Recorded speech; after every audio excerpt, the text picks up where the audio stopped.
So, ladies and gentlemen, a very warm welcome to day 2 of our International Symposium on the Future of Railways, Making Modal Shift Desirable. As was the case yesterday, we welcome people here in Paris and many more of you online right around the world, depending, of course, on the time of day where you are. It's either good morning, good afternoon, or good evening. But now here in this room here, please, I would ask you that you would wear your face mask unless you are speaking or taking a glass of water or coffee or something a little later on.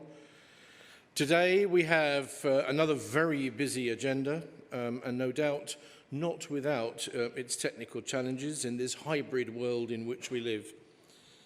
I would ask the speakers that are going to be intervening later on, many of them whom will be online today, to please stay within their allotted time limit.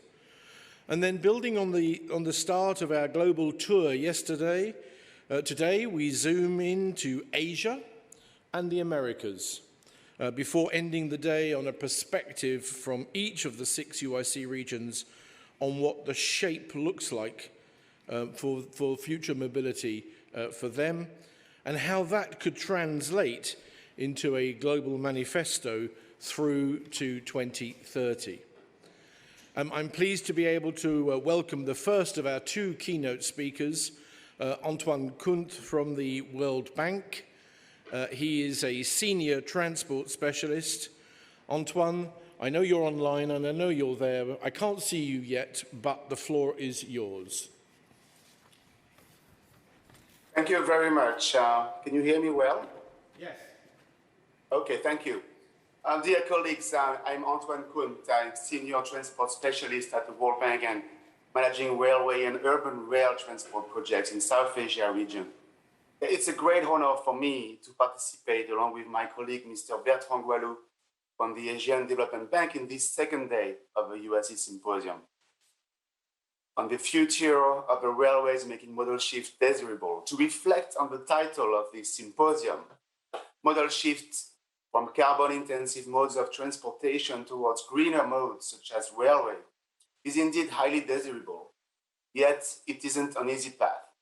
In my intervention today, I will aim to highlight that first, modal shift to rail contributes to climate change mitigation.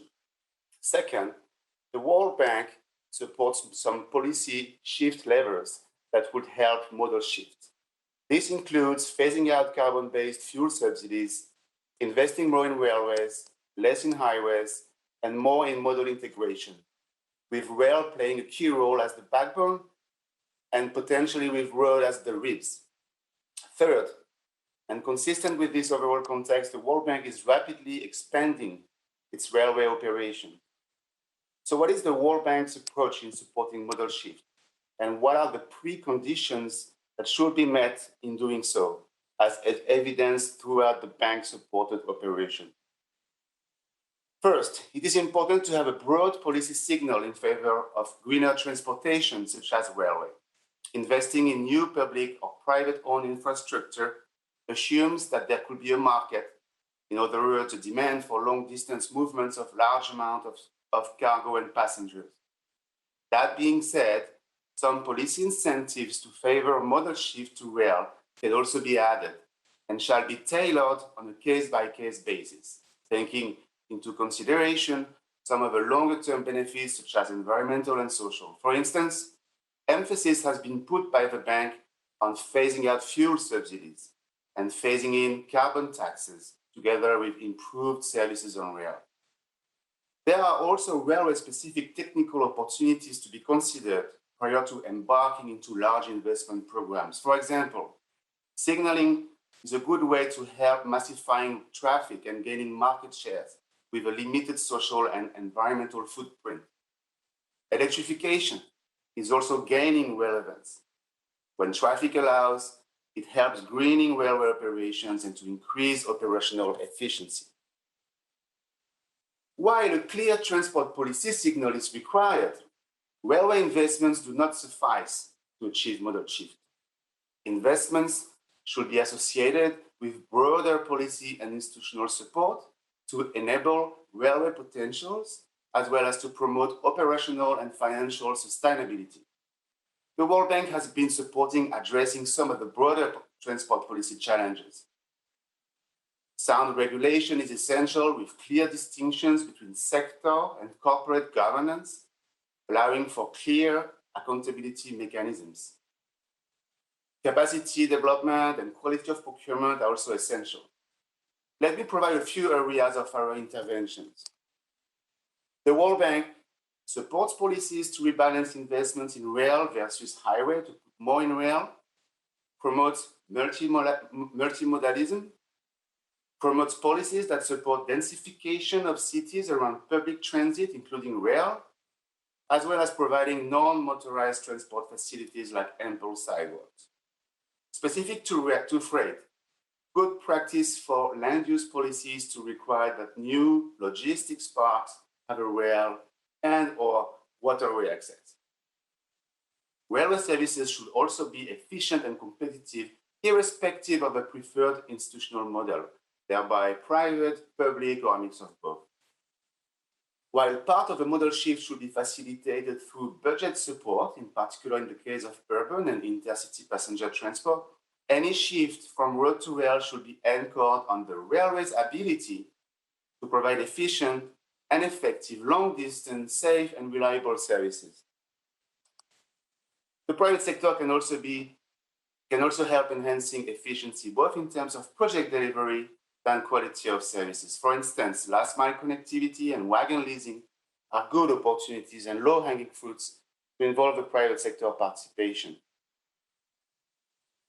Finally, railway services also need to be well coordinated with other modes, both for freight and passenger. Recent COVID developments have shown that efficient and effective logistics chains are critical.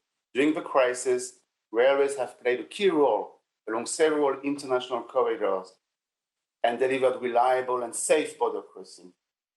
But modes shall not offer distinct services, one against another. It's in the general public interest and of the freight customers when railway services can develop to complement other modes of transport. And in that context, digitalization of rail services can contribute to achieving this. The climate change constitutes a momentum, we all know this, for railway services to grow globally. According to the International Energy Agency, globally, railways represent 8% of global freight and passenger movements for only 2% of the world's energy demand. This calls for revised transport policies, which the bank has been supporting through an avoid, shift, and improve approach, aiming to decarbonize transport in a systemic way.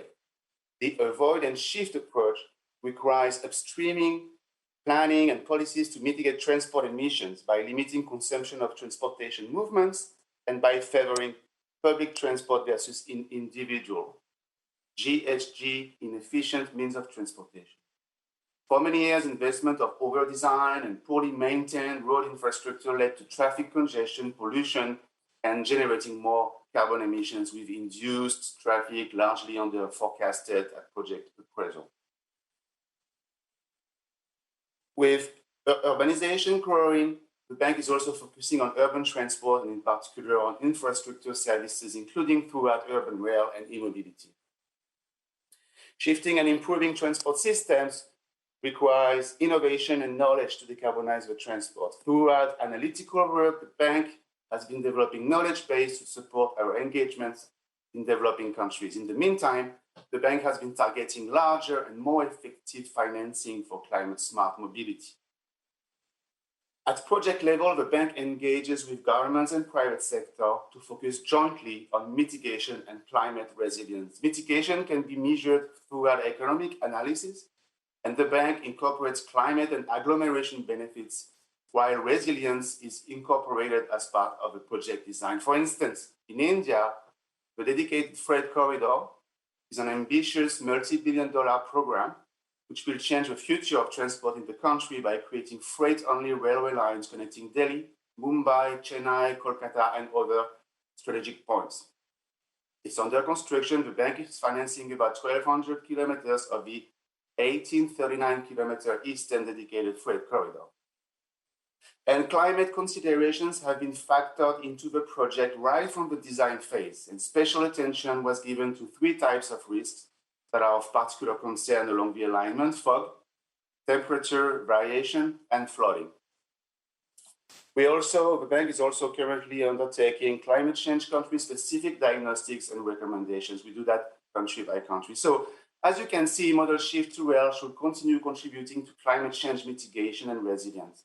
And we are very keen to continue supporting policy shift levers that will help model shift. Railway transport is expected to play a key role in the bank's future programming in transport. The World Bank is growing its rail portfolio, which already contains 12 active railway lending projects with total lending of 2.5 billion and more than 12 advisory and analytical services activities. Thank you very much for your attention.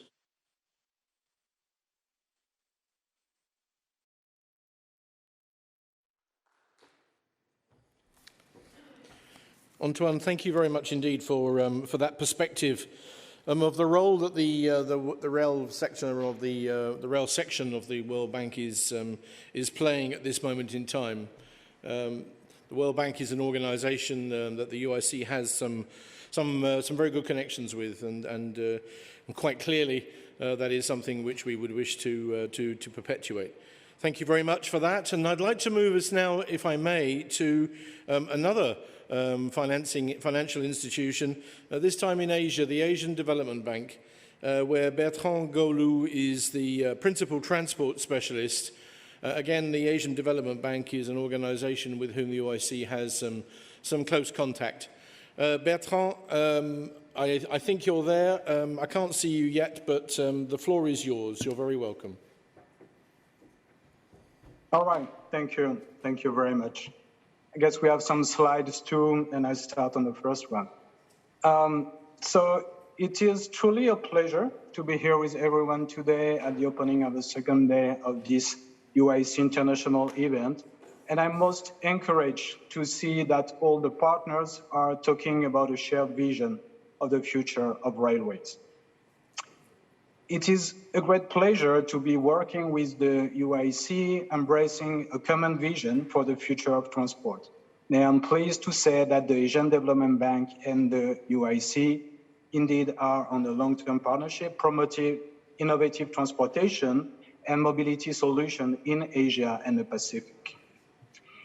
Today, we are starting with a focus on Asia, and I'm putting to you that Asia has already started to shape the future of transport and mobility.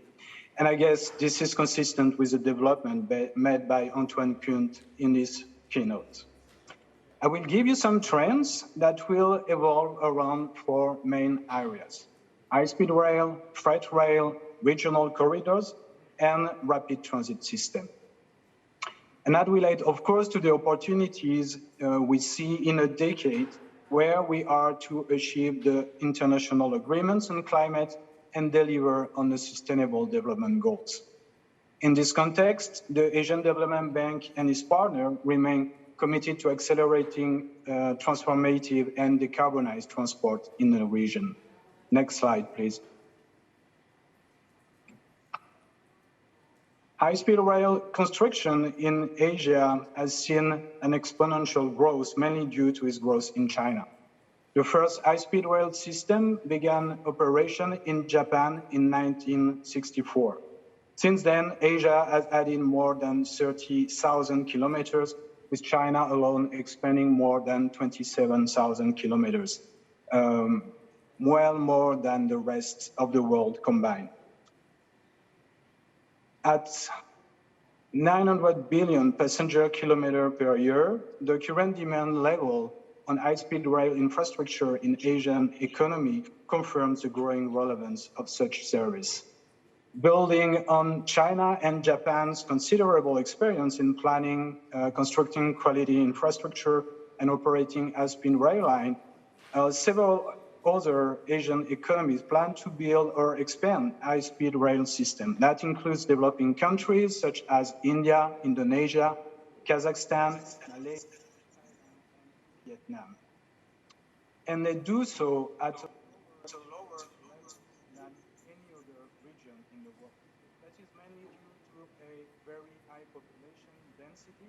and high passenger density corridors.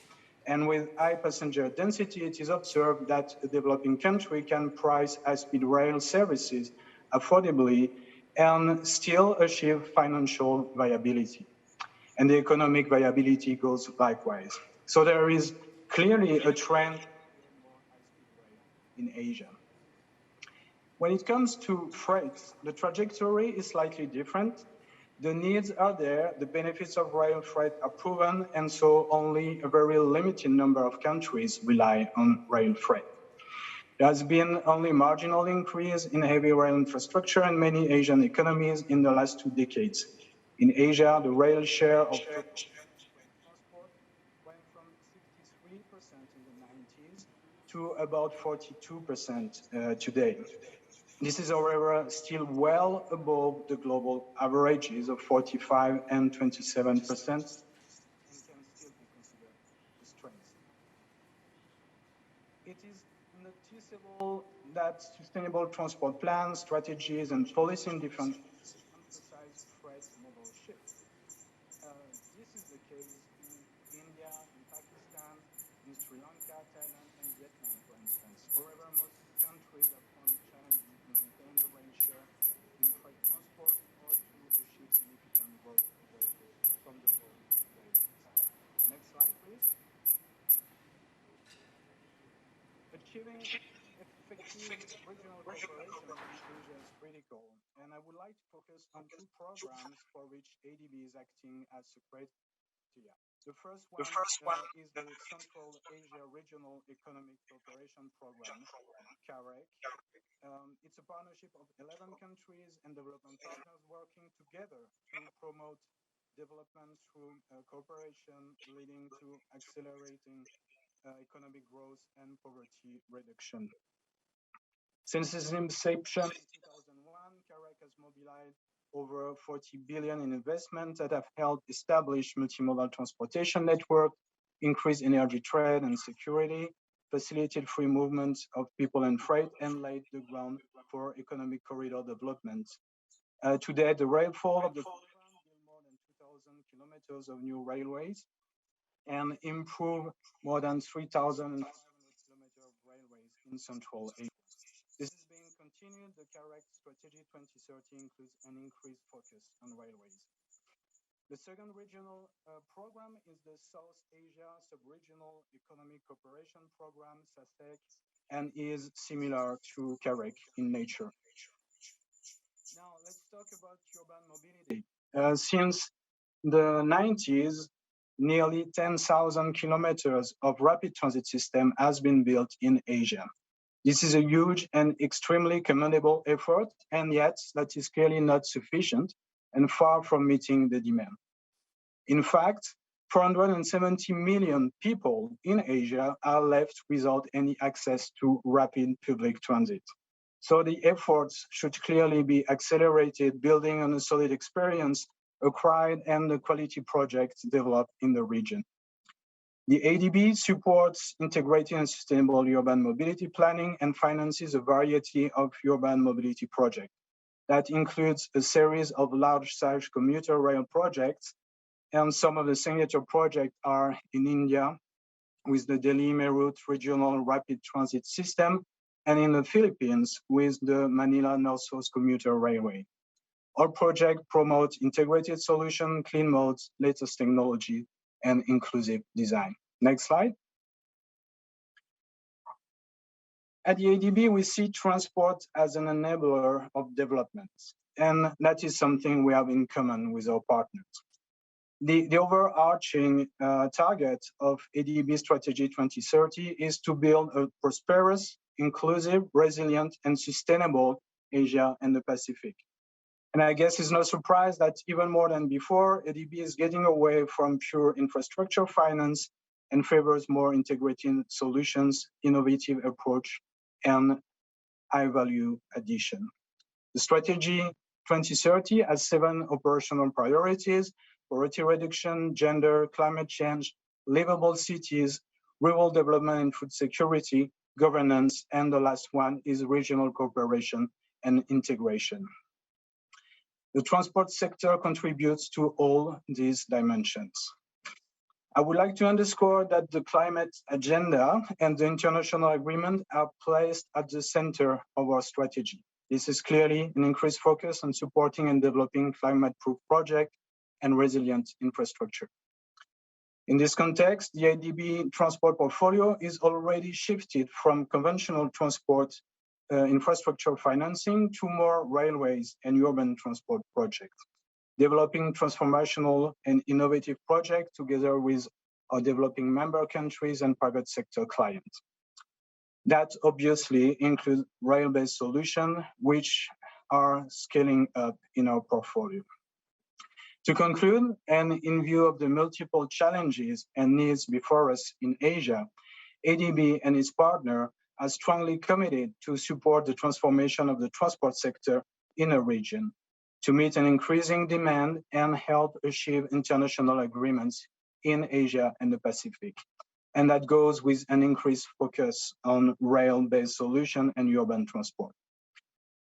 Let us collectively remain committed to that ambition, and let's face it, this is an immense task before us, and I strongly believe that everyone has a role to play in this. Again, and on behalf of the Asian Development Bank, I would like to thank the UIC for organizing this major international event, and I'm looking forward to our discussions today. Thank you.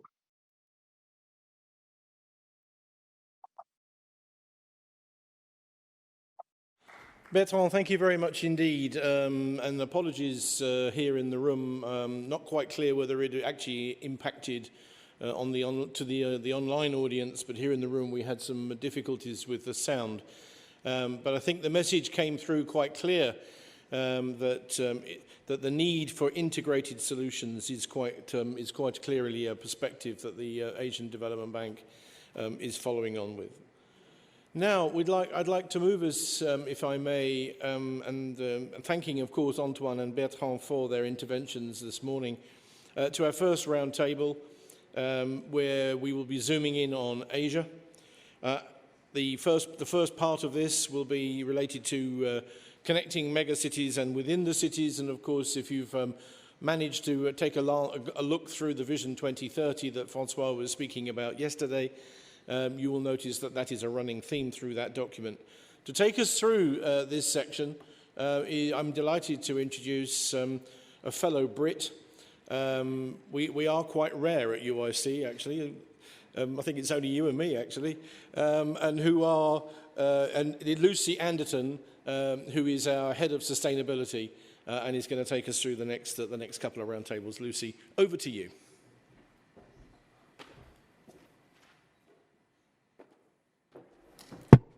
Good morning, everybody. Thank you, Simon, for that lovely introduction. I'm going to keep this in case I cough.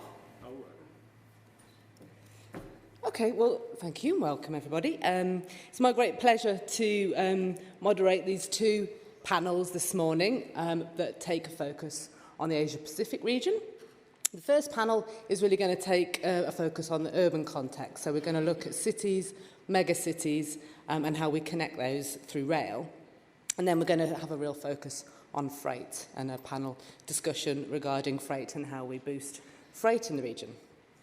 So we're going to first go to our first panel, thank you. And we've got three speakers today. First we'll have Ms. Zhang Yangfang, who is a Deputy Director General of the Passenger Department at China State Rail Group Company. Then we will hear from Mr. Choudhury Rudra Charan Mohanty, who is from the Environment Programme at the United Nations Centre for Regional Development, UNCRD. And then thirdly, we'll have Tom Sargent, who is representing our Pacific region today, talking on behalf of Megan Bourke-O'Neil, who is the Deputy Secretary for Transport at New South Wales, who can no longer make it today, unfortunately. So, just by way of introduction, Asian Pacific, of course, is one of the fastest growing in terms of rail infrastructure, but also in terms of urbanisation, and more than half of the world's megacities are in this region. So it's really important that we think about that urban context and how rail can really make these cities livable places to live. So our first And I'll hand over to our first speaker then, if we have on the line, Mr. Zhang Yangfang. 主持人好谢谢主持人。女士们、先生们，下午好。我发言的题目是发达的高铁网让流动的中国更具繁荣发展活力。非常高兴能和大家共同探讨高铁发展的相关问题。To discuss the topic of SHR development and brief you the HSR progress in China. Please turn to the page 3. Thank you very much. China has built the most developed HSR network in the world, contributing to its socio-economic development. Please turn to page 3. Thank you. Since Beijing-Tianjin Intercity Railway, China's first 350 km per hour HSR was put into operation in 2008. China's HSR network has grown in its scale and reach. By the end of 2020, China, with a total of 37,900 kilometers operational railways, becomes the country boasts the longest HSR millage, the most ongoing HSR's projects, the fastest commercial speed and most full-fledged technologies, the most diverse operating scenarios, and the greatest experience in the world. As railway lines crisscrosses the HSR trains runs at fast speed, the China on the rail enjoys better prosperity and vitality. First, rapid HSR growth shortens the travel time and distance among cities.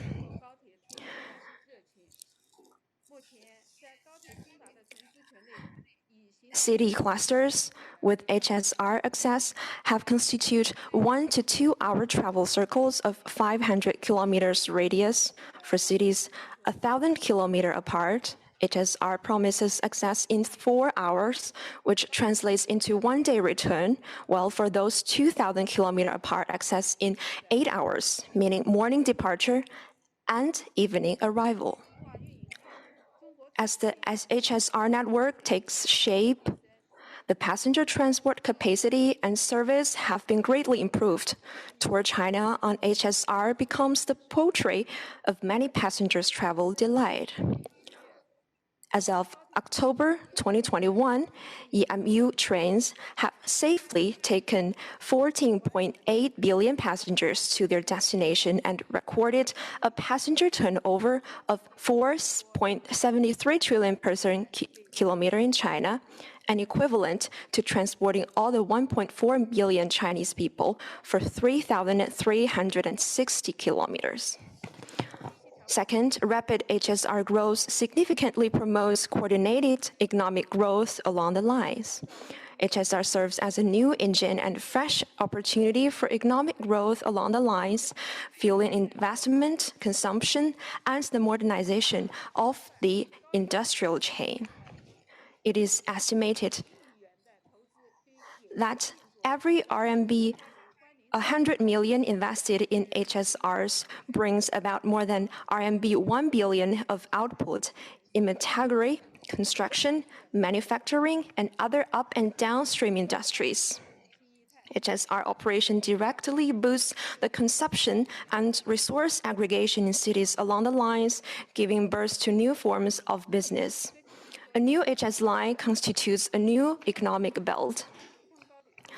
According to the report released by the Chinese Academy of Social Sciences, cities with HSR access enjoys a 57% edge in sustainable competitiveness compared with those without. Third, rapid HSR growth contributes to the building of beautiful China. HSR delivers remarkable performance in areas like energy conversion, carbon reduction, and so on. The rapid growth of HSR contributes to the green development in all related areas.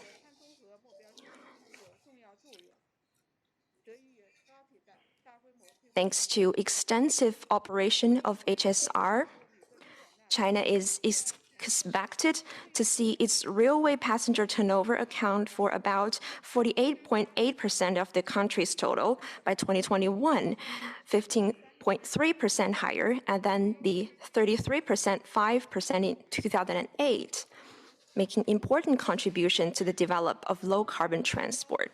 China's success in HSR fully demonstrates the importance in the building of a modern transport system in boosting the socio-economic development. At the same time, bringing about a new surge of HSR developed around the world. Please turn to page 4. Second, make good use of the world's most developed HSR network and continue to improve the quality of HSR transport. China works to leverage on the world's most developed HSR network, improve the service quality of HSR.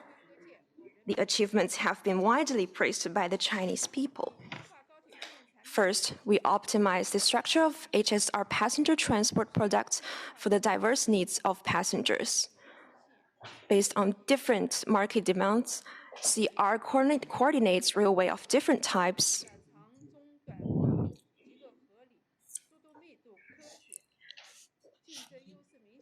As a result, a portfolio of railway passenger products featuring reasonable arrangements of different length and speed take shape, showing case distinctive competitive edge. For example, the operation of Beijing-Guangzhou HSR cuts the travel time between the two cities to 8 hours. As Fuxing train reaches the commercial speed of 350 kilometers per hour on Beijing-Shanghai HSR, the shortest travel time is 4 hours and 18 minutes. The regular bus-like train service between adjacent cities generates the so-called one-city effect. City clusters, Yangtze River Delta area, the Guangdong, Hong Kong, Macau Greater Bay Area, and the Chengdu-Chongqing economic belt alike. Please turn to the previous page, please. Take shape in more prominent way as HSR network grows in density.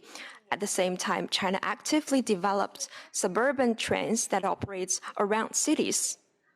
They serve as an efficient links for the urban and suburban areas and for the railway and metro, facilitating the travel of commuters. Since the first HSR was put into operation, China has witnessed a surge in the average passengers volume per day, a 17-fold increase, and an 18.6% average annual growth. Please turn to the previous page. Okay, thank you. Establish the 12306 online ticketing system. We independently developed the 12306 online ticketing system. Now passengers can buy tickets via various channels, such as app, telephones, and TV machines, forming the world's largest real-time ticketing transaction system. Now about 600 million users are registered at this platform, and 40,000 TVMs are in service. The daily transaction capacity is over 20 million tickets. Based on the online platform, CR has promoted e-tickets, so passengers can take trains by simply using their ID cards. This has greatly improved the experience of buying tickets. CR also launched personalized ticket service such as wait list, seat reservation, periodic tickets, multi-ride tickets, and e-pass, and all of which have enjoyed tremendous popularity of passengers. Thirdly, integrate various transport modes to make travel smoother. Most large HSR stations in China are integrated transport hubs that provide seamless connection between HSRs and other transport modes. For example, HSR stations such as Beijing, Daxing Airport, Haikou Meilan, and so on, they are the ones that directly link to the airports, making air-rail connecting possible. And Shanghai Hongqiao Station integrates 7 transport modes, including HSR, air, metro, bus, taxi, and so on. We are now trying to integrate the network of HSR, intercity railway, the urban-suburban railway, and the urban rail transit, making traveling more convenient for passengers. Fourth, innovate train services to improve passengers' experience. Onboard catering mode has been innovated. Passengers can not only order meals from dining car, but also order meals provided by non-railway suppliers and order local specialty along the way via 12306.cn or on the app. Up to now, this online catering service has expanded to 51 stations and over 5,200 trains. Besides, innovative functional onboard services are also provided. Acquired cars are available on some Fuxing trains of the Beijing-Shanghai and Chengdu-Chongqing HSR. Passengers can choose these cars as they book tickets online, and this comfortable coach environment is well received by passengers. Please turn to page 5. Third, outlook of China's HSR. Please turn to page 5. Thank you very much. According to China's 15th Five-Year Plan and Vision 2035, the railway service nationwide will hit 165,000 kilometers in length by 2025. Please turn to page 5. Thank you very much.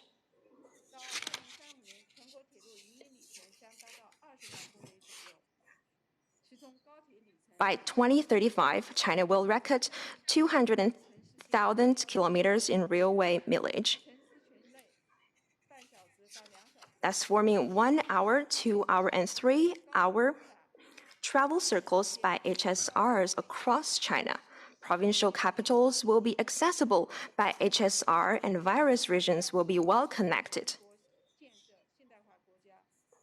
And it will help China in advancing modernization and benefiting hundreds of millions of people. Please turn to the last page, thank you. Lastly, we hope to cooperate more with UIC members in HSR, jointly promote HSR development around the globe and realize green and low-carbon transport to build a beautiful global village. Thank you very much.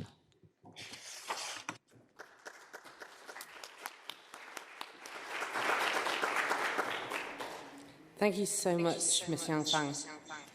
That was really inspiring, and it's really impressive, the kind of development that's happening across China, both for customer service, the high speed, and the interconnectivity. We'll come back to you, hopefully, for panel discussion later, but now we'll move to our second speaker. Mr. Mohanty, are you online? And you have the floor. Yeah, thank you, Lucie. Can you hear me? We can hear you. Can you hear us? Okay, good. Thank you very much. First of all, let me express our deep appreciation to UIC for inviting UNCRD to this symposium. And UIC is an extremely valuable partner of UNCRD in strengthening policy consultation on railways at the high-level intergovernmental regional EST forum in Asia that UNCRD convenes every year. And in fact, efforts to promote and expand railways as prime mode of public transportation can help harness valuable synergies in achieving both peace and the Paris Agreement on the climate change. Next slide.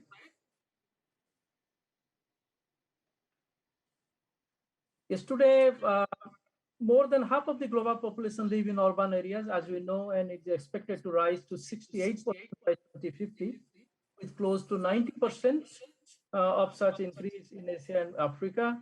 And also the megacities to increase from 10 in 1990 to 43 in 2030, and more than half will be in Asia Pacific. And around 64% of all travel kilometers made are urban, and the amount of travel is expected to also triple by 2050.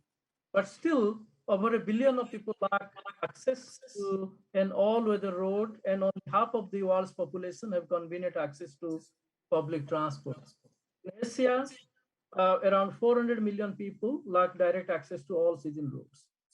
While accessibility and connectivity remains a issue, transport issues are also becoming more and more complex with the mounting pressure from the climate change, increasing frequency and magnitude of the natural disaster, population growth, and also most recently, the pandemics like COVID-19. So how effectively, safely, efficiently, environmentally friendly we can move both the people and the goods between cities and within cities while enhancing resilience of the transport sector and moving towards carbon neutrality by 2050. Global evidence suggests that railways, in terms of both passenger and the freight movement, is more efficient, energy efficient and significantly low carbon than the road transport while offering a greater resilience. Next slide. There are some issues with regard to connectivity. It is not only limited to the cities and also the rural. Connectivity is also fundamental. It's also for functional dependent. If we look at the cities, for instance, a city performs different but interdependent social and economic functions and activities such as which influence the connectivity. Such activities fall in three major categories: production and distribution, involving highways, ports, airports, intermodal railways; mobility and accessibility, the movement of people from and to our residential areas; transaction or allocation of the resources such as the capital, labor, and materials; and financial and management districts depends on the connectivity provided by the ICT, information and technology. The connectivity issue is not just limited to the cities, but also rural connectivity and rural urban connectivity. I think all of us know that SDG 9.1, the indicator aims to track proportion of rural people who live within 2 kilometers of an all-season road.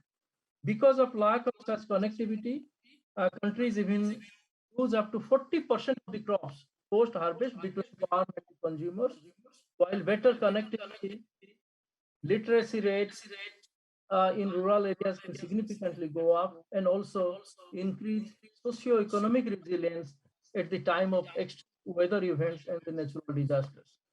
In India, for instance, together with the rise in literacy rates, millions of people are lifted out of poverty due to phenomenal success of the Prime Minister's Village Roads Program, which is called PMGSY, under which 2013 road upgrade goal of 50,000 kilometers was met, and also the 99% of the 2020 goal of 1.25 million kilometers has been completed. That is what was reported by Honorable Rural Development Minister in the last EST forum.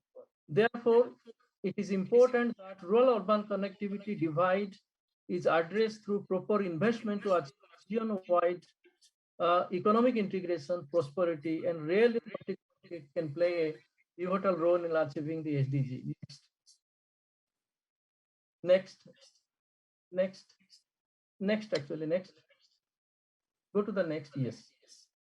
In achieving Asia-wide regional connectivity, objectives under SDGs and the Paris Agreement, rail can play the most vital role, as railways only consumes 10% of energy for equivalent distance traveled by the road transportation. Low carbon, high volume transport such as rail or tramways development are key strategy to achieving the GHG reduction as part of the Paris Agreement targets. Rail is already growing in Asia as a sustainable transport mode for long distance travel as well as urban transport. Urban rail is taking up the largest share of total rail ridership globally, offering passengers more predictable urban transport speeds, and Asia is leading the growth in urban rail ridership. With regard to rail freight transport in Asia, countries like China, Russia, India, Japan are contributing the most, with about 88% of the total rail movement. It is good that the transport community in Asia, as heard from the regional forums, sees the rail as one of the most promising way to reduce energy use, CO2 emissions, road accidents, air pollution from the freight transport sector. Next. Next. Sorry, sir, this one, correct. So this is just an example how the high-speed rail connectivity is evolving in Asia, mostly led by Japan and China. For instance, the magnetic levitation service is expected to take only 67 minutes as compared to 2 minutes to travel from Tokyo to Osaka, which is 515 kilometers on the existing Shinkansen, which have significant socio-economic implications. After the completion of the project, the great metropolitan area of Tokyo, Nagoya, and Osaka, all three cities combinedly, expected to function as one metropolitan area, and with a population of 75 million and travel time of 1 hour, it will become one of the world's largest economic area with greater economic impacts.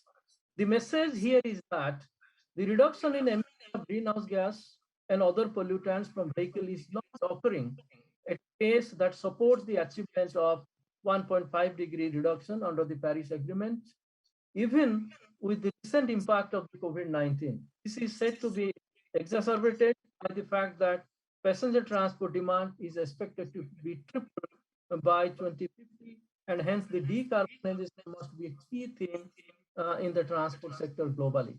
The investment in the transport sector need to be also made in new infrastructure, responding to the need to shift away from the car dependence and towards integrated mobility services and the operation and maintenance of the transport system, and also most importantly, the linkage between the transport and the energy system. In this regard, the rail plays a very vital role. Next.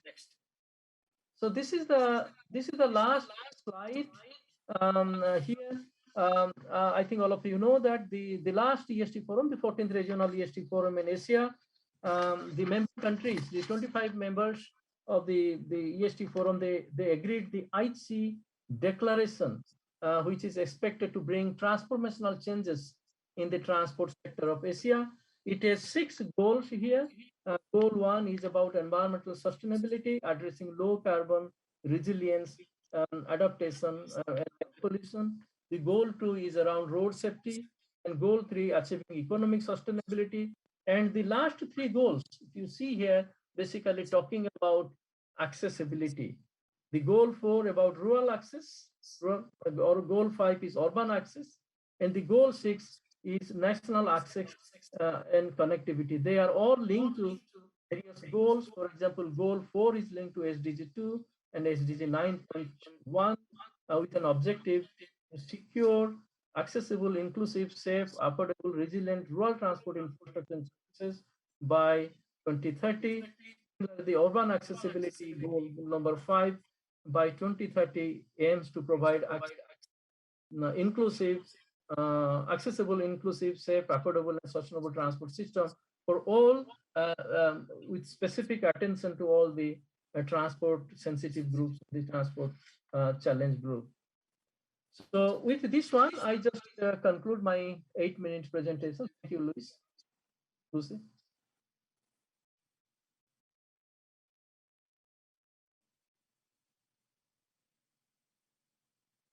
That was really inspiring. Thank you, Mohanty. It's really important that you've raised some of those issues around very human social issues and the role that rail can play in changing people's lives and changing the way cities work. So thank you so much. I look forward to talking a little bit more in the panel. But first, I'm going to hand over to our third and final panellist, Tom Sargent, if you're online from Australia. So thanks for the opportunity.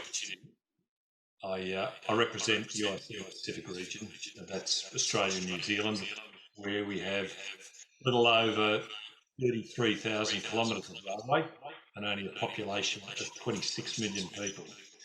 This would place Australia at the lower end population per operable kilometre of railway in the world. And this is part of my motivation for promotion of UIC within our region. It's that we need to learn from the rest of the world. There are parts of Australian rail industry that is world leading. This is particularly so in the area of heavy haul, but in terms of public transport and moving people around our cities, we've got a great deal to learn.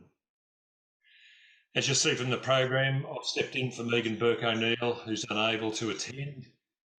this evening, so I'll attempt to deliver the message she was planning to deliver. One of the positive things that's come out of the pandemic that we've all gone through is that it's allowing Australian industry a better opportunity to participate in UIC activities such as this. If this event was entirely in person, Australian delegates would need to travel 24 hours in each direction to attend, and we'd spend more time in the air than we would attending the event. So I'll move on to my presentation, bring up the first slide if it's there, to really explain what's happening in Sydney to put this discussion into context. The big picture for Sydney is the overarching vision of the metropolis of 3 cities.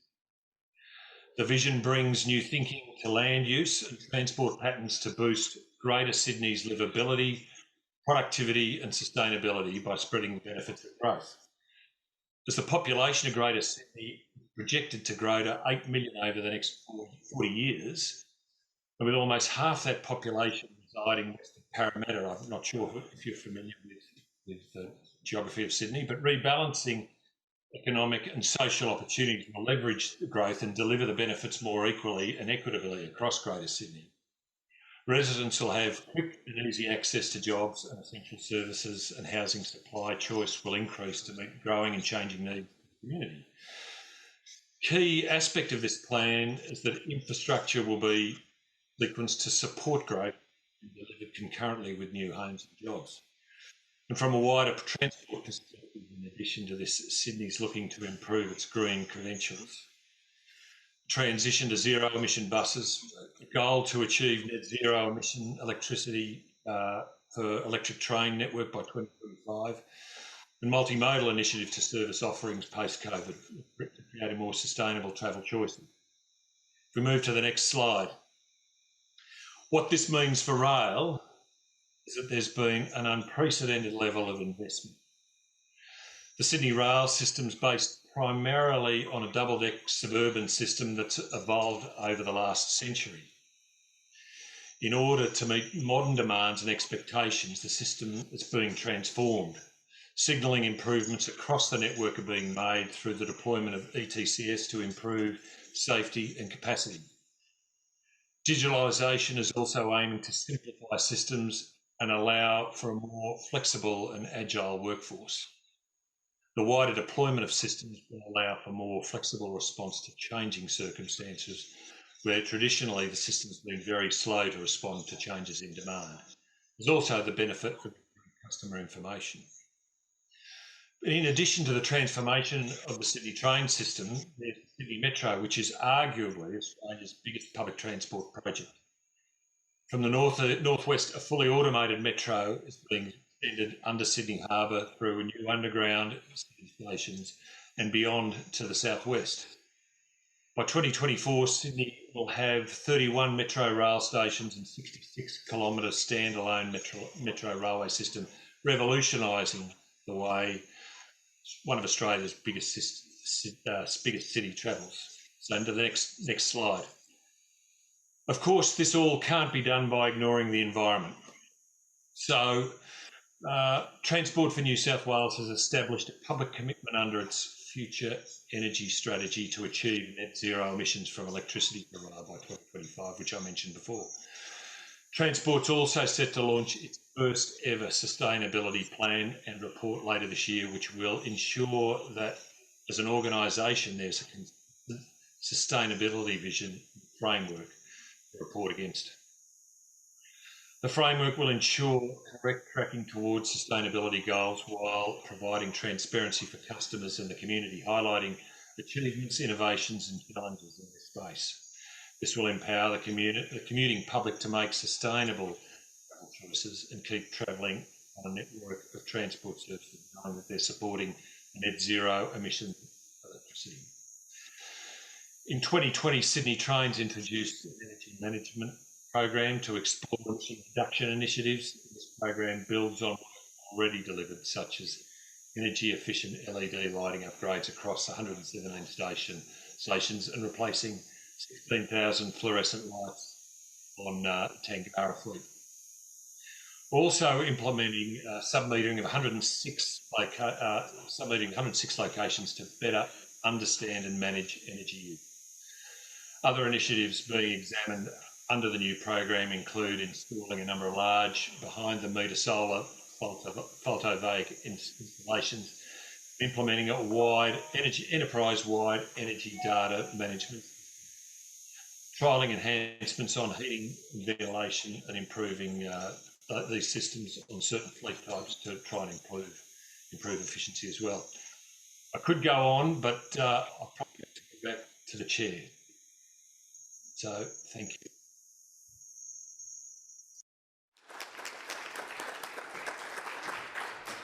Thank you, Tom, for sharing some real ambitious plans there for Sydney. And yeah, looking forward now to panel. If we can now, we'll have a discussion between all three of our panellists. First, I'm going to go back to our first speaker, Miss Yang Fan, and I'll ask a question to you, if that's okay. The global pandemic, of course, has really impacted passenger traffic, hasn't it? So globally, to certain different extents across the world. How's China Railway been dealing with that impact? And can you tell us a little bit about that recovery, how you can maintain this contribution to society and to the economy, while at the same time trying to reduce the losses regarding passenger revenues?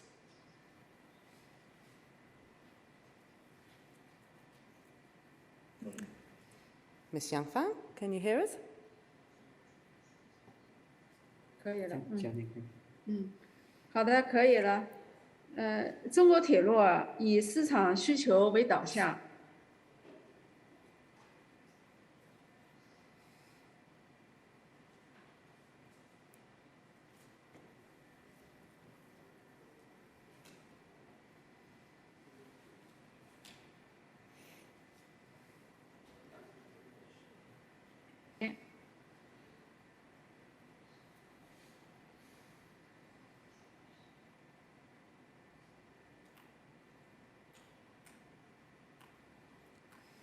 Should I go to next speaker if we're having connection with Ms. Yang Fan?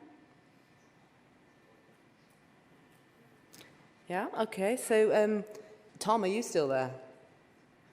Yep, I'm here. You're there, Tom. Well, let's carry on with you then. Thanks, Tom.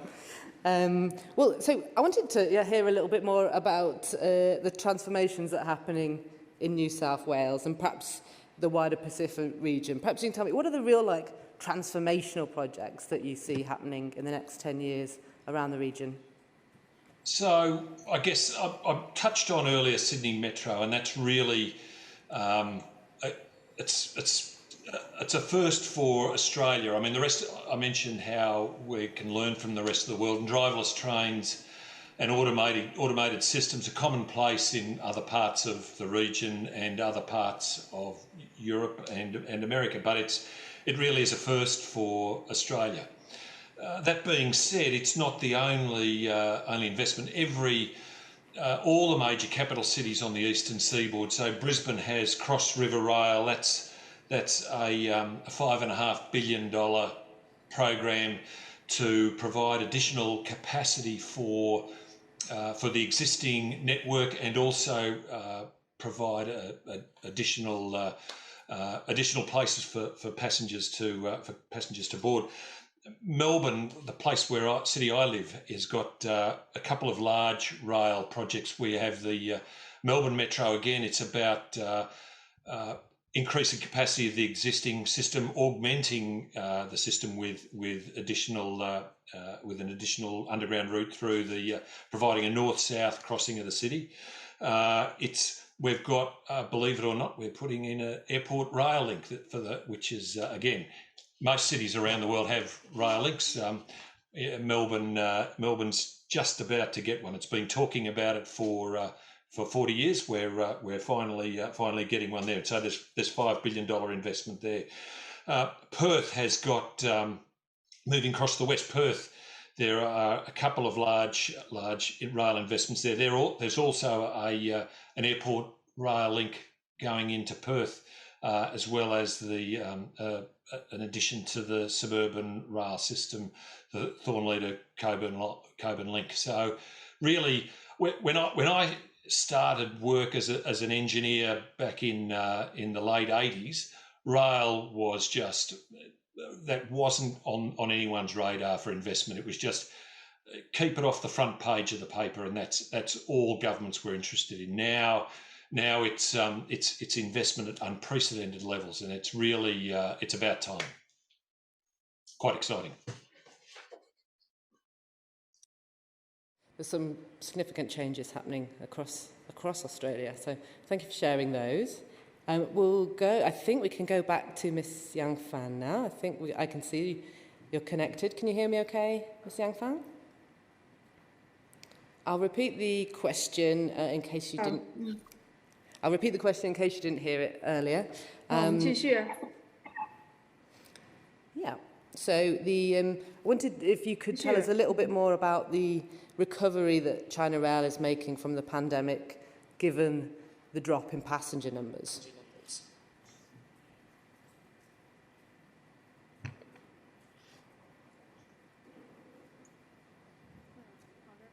Okay.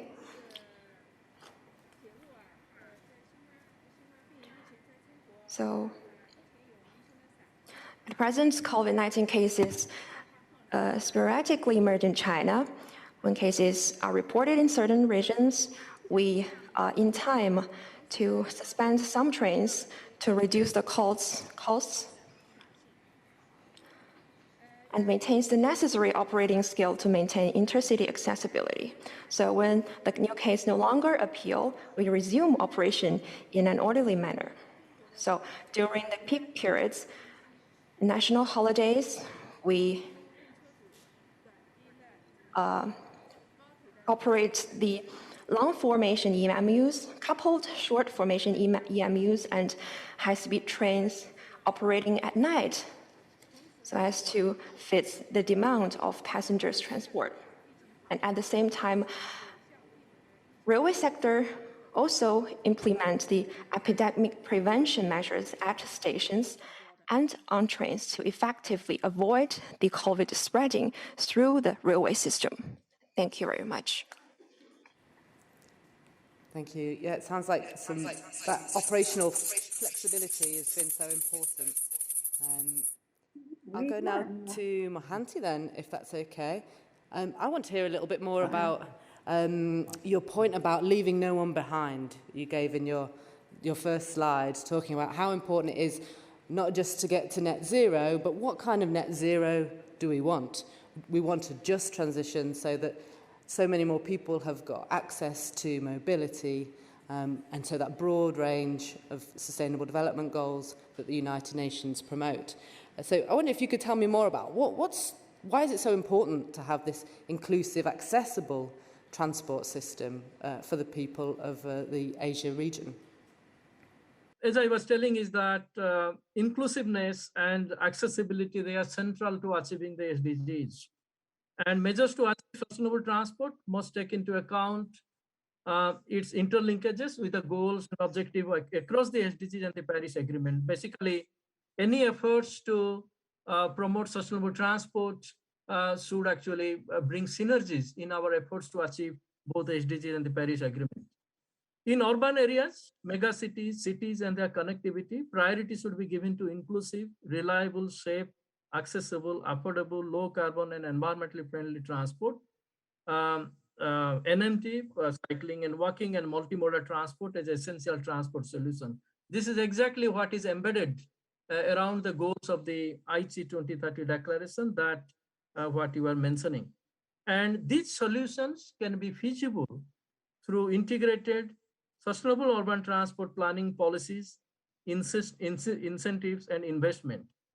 The most important is that when we talk about accessibility and our inclusiveness, our investment should be also need to take into account.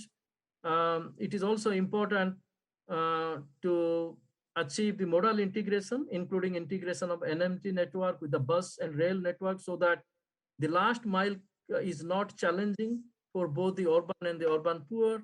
And whatever transport planning, transport infrastructure we are thinking, we need to keep in mind the transport sensitive groups, how the poor people are making the move, how a woman is making move, how the different groups in this different section of a society, they are meeting their mobility needs. So the entire planning, including the infrastructure development, whether it is rail, whether it is bus system, whether it is modal integration, that need to take into account for a seamless transfer between mode to mode. Today in Asia, you can see, many people are actually afraid to go to railway station. Why? Because they feel unsafe to go to railway station. That I have seen in many countries, because there are not enough lighting, there is not enough, safety measures or the precautions. So that is why people are afraid to take the public transportation system. They are more comfortable to take their private car. So that is defeating the whole purpose of the accessibility and inclusiveness with regard to the public transportation system.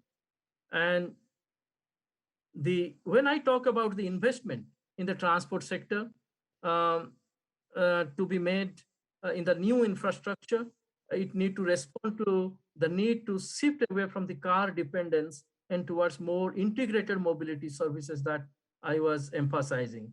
In this regard, the rail plays a very vital role in providing connectivity between megacities, cities, and within cities, as rail contributes only 1.8% of the total transport CO2 emissions, whereas the road transport accounts for 71%, aviation 12.3%, and shipping 14.3%.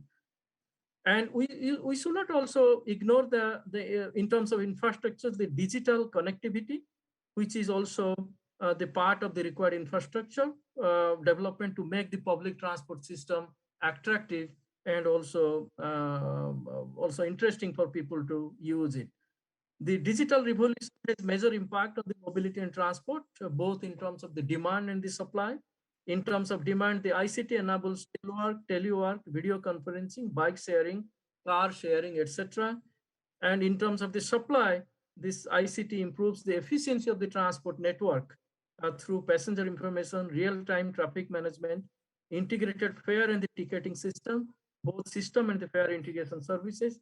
And most of these measures increase the attractiveness of the public transport system, whether it is between megacities, within megacities, or within cities. Thank you. Thank you, Mohanty. It's a really, really comprehensive answer. And I think... Sorry, I can't hear you, Lucie.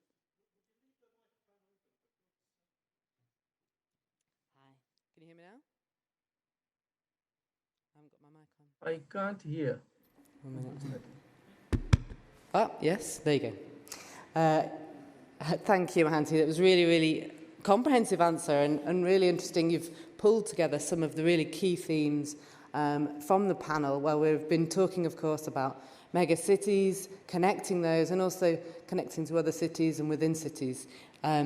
Just how important that urban context, given the populace and the number of people that it affects.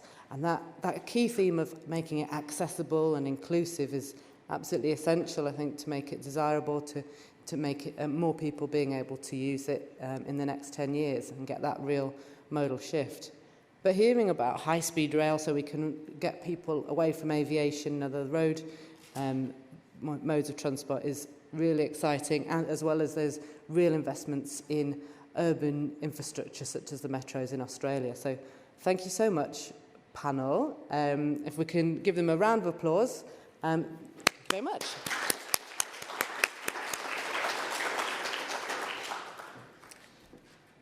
And so I think we can move on to panel 2. We can't, because there's a short comfort break.